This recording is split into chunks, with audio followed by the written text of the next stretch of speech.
Você conhece a trágica história dos castrati italianos?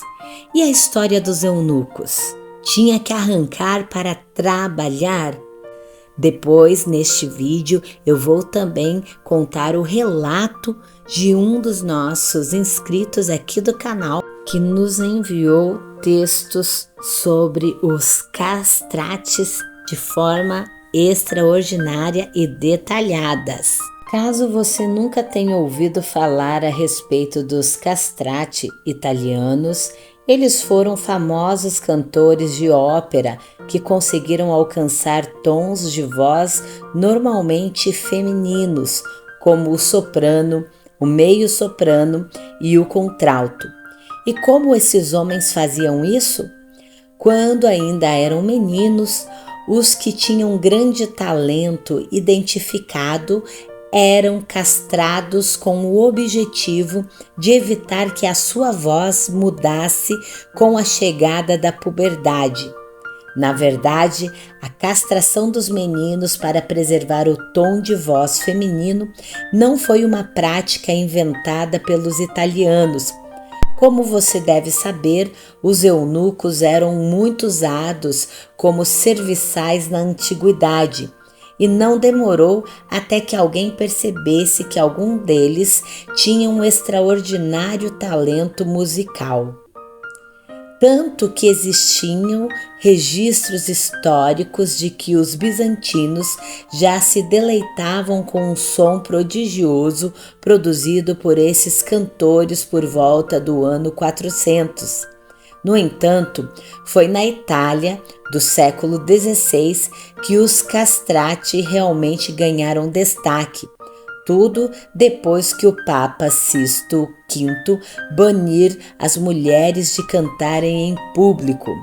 Um procedimento brutal. A proibição da Igreja Católica se tornou um grande problema para o mundo da ópera, já que as vozes femininas eram indispensáveis durante a execução das grandes obras. Em seu lugar, os compositores passaram a empregar meninos. Entretanto, uma vez que eles atingiam a puberdade, suas vozes começavam a mudar e, portanto, seus talentos se perdiam. Foi então que as castrações tiveram início para frear esse processo natural e capturar as vozes delicadas para sempre. O problema é que oficialmente a lei da igreja proibia a amputação de qualquer órgão, a não ser que o procedimento fosse necessário para salvar a vida de alguém. Assim, quando um menino de grande talento era identificado, essa criança normalmente era levada a um cirurgião clandestino e fortemente sedada, geralmente com ópio.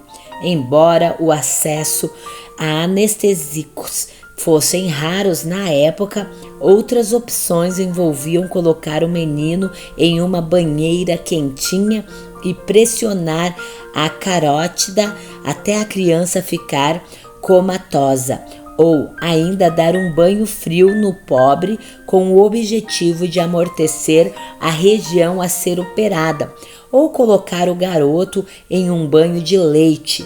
O método menos agressivo envolvia cortar os cordões espermáticos, que são estruturas que partem do abdômen até os testículos, o que causava a atrofia do escroto com o tempo. Entretanto, existem registros de mutilações brutais também. O sofrimento pela arte. Como resultado, os meninos castrados paravam de produzir a dihidrotestosterona, de uma forma da testosterona mais potente e que possui uma maior facilidade de ligações com os receptores do que o hormônio comum. Aliás, a exposição à testosterona faz com que as cordas vocais do menino aumentem de tamanho em até 63%, além de fazer com que a tireoide uma glândula que fica na frente da traqueia fique maior e se torne mais espessa, dando origem ao pomo de Adão. Ao ter os testículos atrofiados ou removidos, as cordas vocais dos castrati apresentavam dimensões parecidas às de mulheres sopranos. Outro fator importante é que, conforme os meninos castrados cresciam, a falta de testosterona causava uma série de complicações. Em alguns casos, o crescimento era prejudicado, levando um certo número de castrati a ser mais baixo do que o normal. Contudo, em outros garotos, a falta do hormônio impedia que as juntas ósseas se desenvolvessem normalmente, o que fazia com que eles não parassem de crescer e tivessem pernas e braços mais longos. Um aspecto positivo, pode-se assim dizer, desse crescimento descontrolado é que ele também podia afetar o desenvolvimento da caixa torácica, do maxilar e até do nariz. Com isso, os castrati, bem treinados, não só tinham vozes mais finas, como uma extraordinária capacidade pulmonar. Não era nada fácil determinar com precisão qual era o momento perfeito para que os meninos fossem castrados, pois cada organismo se desenvolve em seu próprio tempo. Mas, de modo geral, acreditava-se que os garotos que passassem pelo processo antes dos 10 anos cresciam com mais características femininas, enquanto que os que se submetiam a ele após essa idade apresentavam um desenvolvimento mais normal e podiam inclusive se relacionar sexualmente. O auge e declínio dos castrati. Se transformaram então em verdadeiras estrelas do seu tempo, os castrati. Portanto, como eles não podiam ter filhos, por razões óbvias, não demorou até que mulheres da alta sociedade vissem neles os amantes perfeitos. Inclusive, circulavam boatos picantes sobre os cantores eunucos muito afinados e afirmados que eles não vivenciavam as mesmas sensações durante o ato sexual, o que dava a esses homens mais energia e rendimento a muitos com uma reputação e tanto. Segundo algumas fontes, as nobres tiravam proveito da aparência afeminada dos eunucos para fazer com que eles passassem despercebidos em festas e eventos, traindo seus maridos ciumentos bem debaixo dos narizes. Ademais, graças à forma andrógina, os castrati também despertavam o desejo dos homens. No entanto, ao não se encaixarem em um gênero específico, a verdade é que esses pobres cantores viviam em um estado de conflito e contradições perpétuas. No ápice da fama dos castrati, cerca de 5.000 meninos eram castrados todos os anos. Infelizmente, nem todos se transformavam em celebridades adoradas pela sociedade europeia, e a maioria acabava sendo descartada como cantores medíocres e condenados a ter papéis secundários nas óperas e fazer parte dos simples corais de igrejas. Alessandro Moreschi, o último castrato oficial, se aposentou de suas atividades na Capela Sistina em 1913.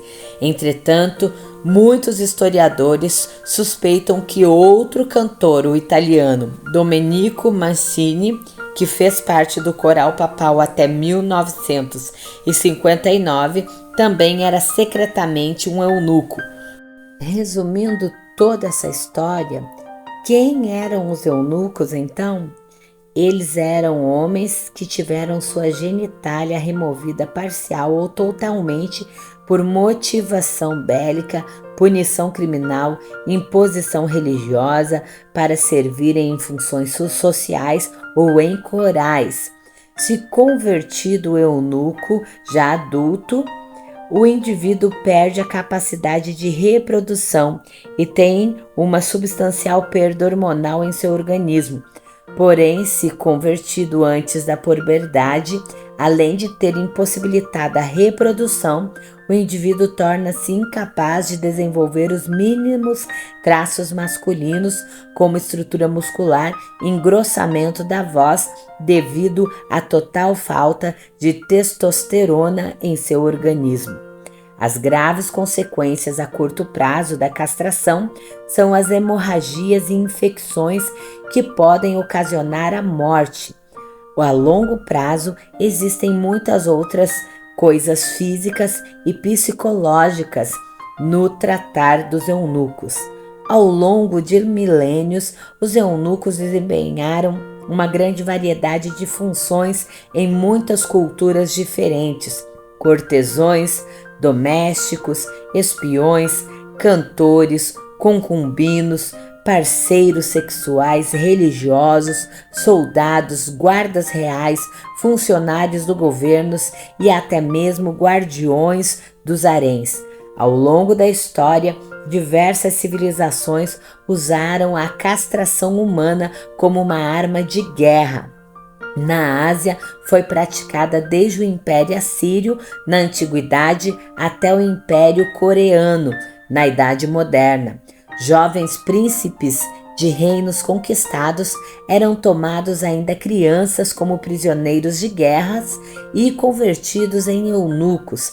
Assim, por ter o organismo fortemente debilitado pela falta de testosterona, eram utilizados como serviçais nos palácios, sendo os únicos homens com acesso à família real e às concubinas do imperador. Tal prática tinha como objetivo desencorajar lideranças e frustrar o sentimento de independência em meio ao povo dominado. A prática também foi empregada como punição criminal. Na Grécia Antiga, a conversão era imposta a quem reincindia em adultério ou crime de estupro. Seitas religiosas também impuseram a prática como forma de alcançar a espiritualidade. Porém, com o avanço da liberdade individual e devido ao maior acesso à educação, esses grupos perderam espaço e foram, em grande maioria, extintos. No entanto, a prática de fabricar eunucos ainda é comum em seitas no sudeste da Ásia, especialmente na vitimização de crianças. Atualmente, a mutilação de prisioneiros de guerra para a formação de eunucos é considerada crimes de guerra pela Convenção de Genebra. De forma, a mutilação genital por imposição religiosa é condenada pela civilização e reconhecida como violação dos direitos humanos pela Organização das Nações Unidas. Se você gostou desse conteúdo aqui do nosso canal, eu quero te convidar a se inscrever no canal, ative os nossos sinos para receber as nossas notificações sempre que um vídeo novo for lançado e colocado aqui no nosso canal.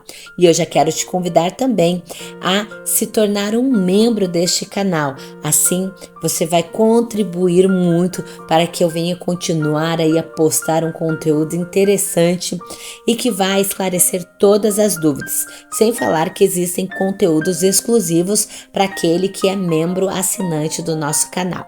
Então eu quero te convidar, se inscreva aí no canal, se torne membro do canal e você vai contribuir muito.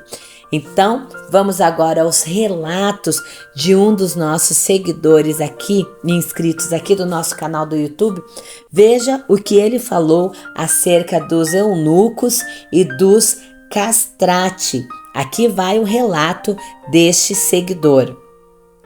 No que se diz respeito aos castrati e os eunucos, Os estudiosos às vezes tentam culpar a Igreja Católica, tentando jogar a culpa na Igreja, enquanto na verdade a maior culpa pertencia às mães que estavam tentando salvar os meninos de morrerem de fome. E para salvarem seus filhos de morrerem de fome, essas mães e famílias doavam ou vendiam os meninos para uma instituição de ensino, como seminários para se tornarem padres, ou conservatórios de música, escolas de instruções mantidas pelos reinos, por exemplo, no Egito. E o principal de tudo era que todos os meninos tinham que virar meninas para abastecerem o harém de pessoas que eram castradas, com a placa de seminário de padre, para serem dados como mulheres a nobres, ou abastecer o harém de castrados com a placa de conservatório de música, ou para abastecerem também haréns afeminados que eram propriedades dos reis.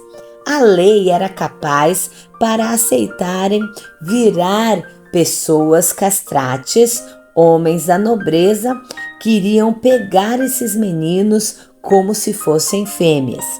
Espiritualmente, as mães, quando entregavam seus filhos, queriam comprar um pedaço de terreno no céu e assim doavam seu filho menino para Deus.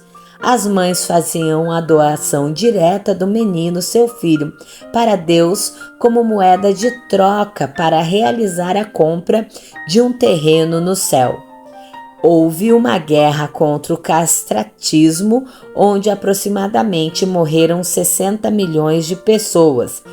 Essa guerra contra o castratismo se chamou Guerra contra o Nazismo de Adolf Hitler na Segunda Guerra Mundial.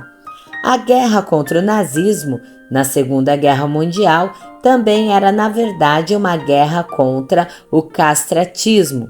Se Adolf Hitler tivesse vencido a guerra, o que seria hoje? Adolf Hitler queria a superioridade da raça ariana. E como iria ser e proceder com as outras raças? Adolf Hitler ia dar de presente às outras raças a oportunidade de sacrificarem seus meninos a Deus através da castidade. Faça-nos capados. Iam virar tudo afeminados capões. Isso na visão dos nazistas. Não compartilho de tal atrocidade, nem compactuo com nada disso. A Inglaterra, na era vitoriana, ajudou o mundo inteiro de duas formas a se libertarem do castratismo. Na primeira forma de contribuição para o mundo foi através da Revolução Industrial, onde as máquinas passaram a fazer o trabalho brutal e cabendo ao homem apenas operar as máquinas. Como isso pode ser aumentado então o salário dos trabalhadores, o que melhorou o padrão de vida das famílias, onde as famílias não precisariam mais recorrer à doação dos seus meninos para os haréns de meninos capados, placa de seminários ou placa de conservatórios de música ou de faculdade para os reinos.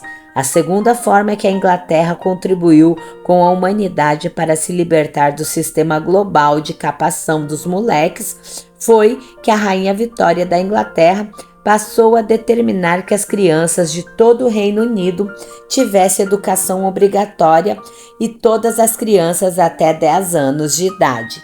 Isso tudo é uma grande quebra-cabeça que eu fui montando ao longo dos anos de leitura e comparação para montar esse quebra-cabeça, disse o inscrito no nosso canal. Isso é um conjunto de várias linhas de pesquisa. Quando se fala em castração de meninos, seja de qual forma as pessoas pesquisam de forma pública sobre eunucos, haréns de meninos castrados, seminaristas castrados, castratismo, nazismo, Segunda Guerra Mundial, transexualismo, LGBT, mais castração química por derivados de agrotóxico, mais castração química por consumo de derivados de soja com composição 100% feminilizante, inibidores contra fungos e bactérias, que na verdade servem para castrar fungos e bactérias nas comidas em conserva e castrar quem os consome, principalmente as crianças, mais 3 forças superiores são as biologia que define a castração. Os 200 meninos nascidos, 3 meninos não terão nenhuma condição de exercerem seu papel de macho da espécie. 2. No livro de Mateus, o próprio Jesus define que Deus age de 3 formas para realizar a colheita dos meninos castrados. 1. Aqueles eunucos que nasceram castrados desde o ventre da mãe. 2. Aqueles eunucos que foram castrados pelas mãos dos homens. E 3. Aqueles eunucos que se castraram a si mesmo pelo reino dos céus. Dependendo da interpretação de cada um, pode-se entender que Deus agiu de 3 formas. E 4. Antes dessa passagem no livro de Mateus 19, Jesus fala sobre o divórcio de um homem e uma mulher, onde, dependendo da interpretação de cada um, pode-se entender que a mulher tem obrigação de gerar filhos e não poderia permanecer casada com um homem castrado. Deve-se somar também a educação pornográfica que a mídia, as escolas e a lei empurra nas crianças, ensinando a aceitação de gênero, o fim da equação matemática que se totalmente oculta em contidos enlatados e comidas em conservas. Eles não conseguem juntar tudo numa conta matemática e chegar a um resultado final. Se fizermos o soma matemática, somando tudo, podemos ver que realmente a castração é devido a muitas coisas que eu posso afirmar. Existem muitos e muitos fatores, muitos acontecimentos que rodeiam o assunto sobre os eunucos e castrati na internet. O pessoal que escreve sobre o assunto dos castrati e eunucos deixam de falar e deixam de analisar muita coisa. Quero falar sobre a saúde dos meninos que eram escolhidos para serem castrati e eunucos antigamente. Vou falar sobre fazer uma soma matemática com os 5 pontos a seguir. Primeiro, meninos que nasciam e nascem com muitos problemas de saúde, doenças, fraqueza e risco de morte. Javier Medina, no YouTube, se declara pertencente a esse grupo. Na antiguidade, os médicos, que também eram médicos veterinários, viam como uma solução para esse problema castrar os meninos e também os animaizinhos para engordarem. Segundo, meninos que nascem com desnutrição severa e com risco de morte. Da mesma forma, os médicos poderiam recomendar a castração. Terceiro grupo, meninos que são soropositivo, HIV. Quarto grupo, meninos que eram vítimas de cachumba e meninos que são vítimas de cachumba até os dias de hoje. Um dos procedimentos a serem seguidos era a castração dos meninos. E quinto, a medicina humana e a medicina veterinária só vieram a se separarem na década de 1930. Então a visão que os médicos tinham era a mesma visão dos médicos veterinários, que na verdade eram a mesma pessoa. O médico veterinário também era o médico que tratava as pessoas. Daí para cá, tem-se a ideia de forma como esses médicos veterinários viam seus pacientes. Eles viam seus pacientes da mesma forma como viam os animais castrados. Imagina na época dos castrati, imagina na época dos eunucos. Sobre Javier Medina no YouTube, ele declara que seu pai, quando ele, Javier, era criança, seu pai o teria mandado aos médicos para fazer castração química nele, recomendado pelos médicos como último recurso para lhe salvar a vida. Javier Medina diz que foram aplicados remédios nos seus testículos para ficarem atrofiados. Por autorização de seu pai, Javier Medina é castrado quimicamente desde sua infância. Meninos soro positivo. Algum tempo atrás, eu estava lendo na internet sobre meninos que desenvolvem seio ginecomastia. Então eu li um assunto que dizia que os meninos soro positivo, que também o coquetel anti-AIDS desenvolve ginecomastia, seios, e que chegam a produzir substância leitosa nas glândulas mamárias. Essa parte dos meninos soropositivos que estão tomando coquetel anti-AIDS desenvolveram seios e até produziram substâncias pelas glândulas mamárias para que dentro do remédio do coquetel anti-AIDS podem estar remédios para fazer a castração química. Será que são castrados quimicamente assim semelhantemente os animais que são castrados para ficarem saudáveis? Semelhantemente, os castrates, que eram das famílias pobres e que não podiam alimentar seus filhos e assim entregavam um menino para ser castrado para virar padre, cantor de ópera, antigamente na época dos castrates. Não quero criticar e nem acusar, nem levantar acusação. Eu não sou médico. Em se falando de AIDS, tudo que é feito para salvar a vida é bem-vindo, mesmo que seja difícil aceitar. Um outro ponto é a cachumba. Em todos os artigos que falam sobre eunucos e sobre castrate, ninguém toca no assunto da cachumba. Ninguém. Parece que a cachumba nunca existiu. Eu li um livro que tinha o título assim: A Horrível e Assustadora História da Medicina. Neste livro, em uma das linhas falava que a cachumba era uma dádiva, um presente que alguns meninos tinham a sorte a serem escolhidos. A cachumba era antigamente a forma dos meninos serem ingressados na vida sacerdotal dos padres. A fé. Todas as vezes que as famílias se viam dentro do problema de saúde de um filho, seja o problema fome, desnutrição, fraqueza, risco de morte por cachumba, geralmente as mães viam a oportunidade de fazer promessa para esse menino virar padre, se esse menino fosse salvo da morte por um milagre. Aí, quando chegavam à idade, as famílias o entregavam no seminário ou conservatórios de música. Filipe prega o eunuco etíope. Em história que na Bíblia está, diz que Filipe pregou ao eunuco etíope, mordomo mor e chefe dos tesouros da rainha de Candace. Deixa eu te dizer uma coisinha a respeito desse acontecimento bíblico na internet. Se você pesquisar sobre a chegada dos conquistadores ingleses na Etiópia, na Idade Média, mais ou menos nos anos de 1700, depois que Filipe pregou ao eunuco etíope, e descrito que os etíopes guardavam à risca o conhecimento sobre os 4 livros do Evangelho e que era normal encontrar sacerdotes etíopes castrados e pregadores do Evangelho da Bíblia de terem sido e lido a Bíblia. Essa situação da Etiópia sobre conceberem os livros do Evangelho e terem sacerdotes castrados podem mostrar uma outra realidade escondida.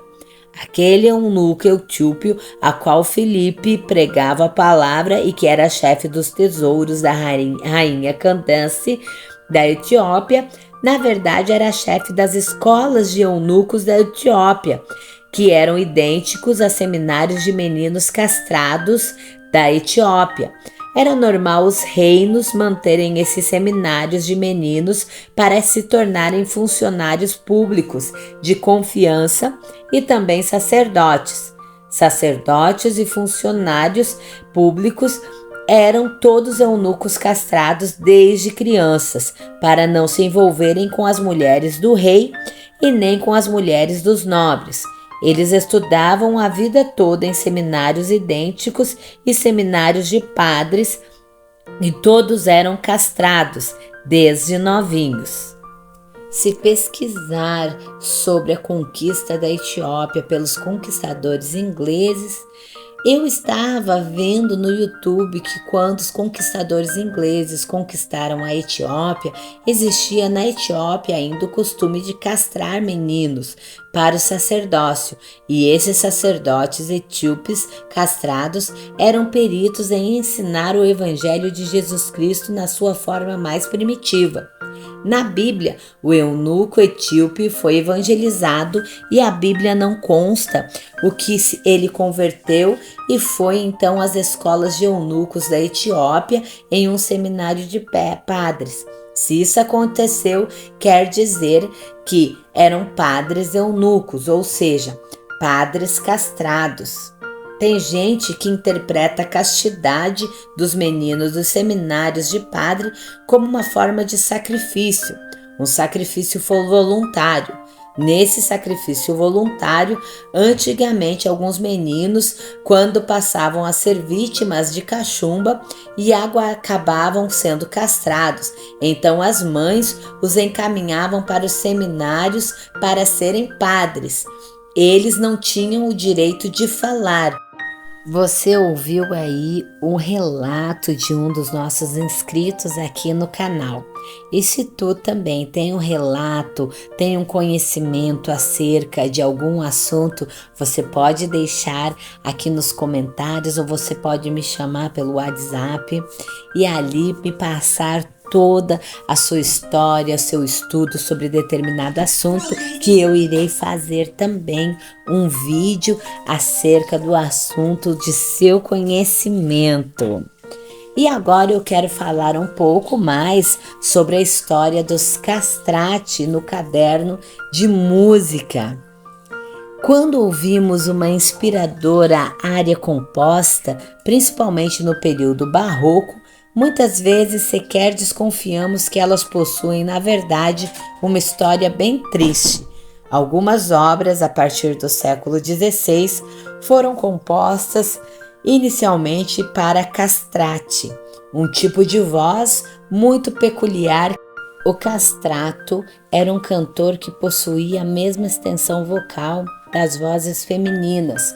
Porém, para obter essa peculiaridade na voz, os castrati eram submetidos à castração antes da puberdade. Desta forma, ao chegar à fase adulta, o corpo da pessoa havia se desenvolvido de forma totalmente diferente, como uma grande capacidade pulmonar e força muscular, mas com uma laringe menor, dando origem a uma voz única que se diferenciava tanto da voz da mulher como da voz aguda de contratenor. Essa prática nada convencional de castração de meninos cantores surgiu por volta do século V, mas não era tão comum. Foi somente no século XVI, na Itália, que os castrati começaram a surgir para compor os corais da igreja.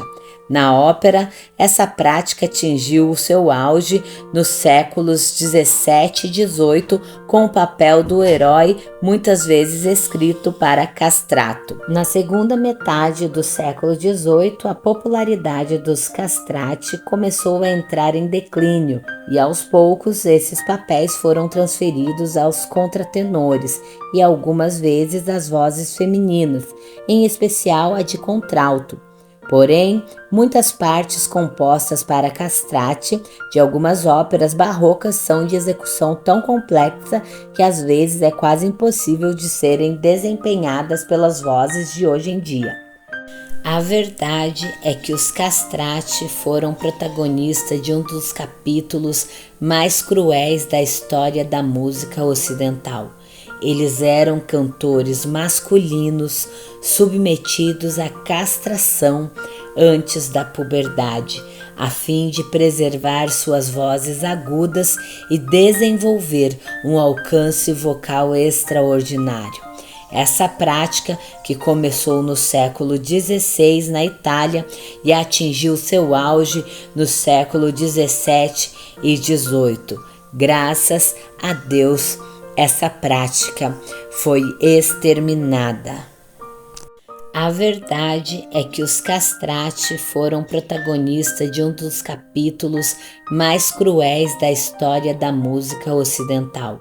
Eles eram cantores masculinos submetidos à castração antes da puberdade, a fim de preservar suas vozes agudas e desenvolver um alcance vocal extraordinário.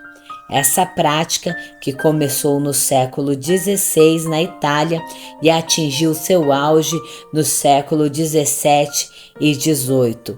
Graças a Deus, essa prática foi exterminada.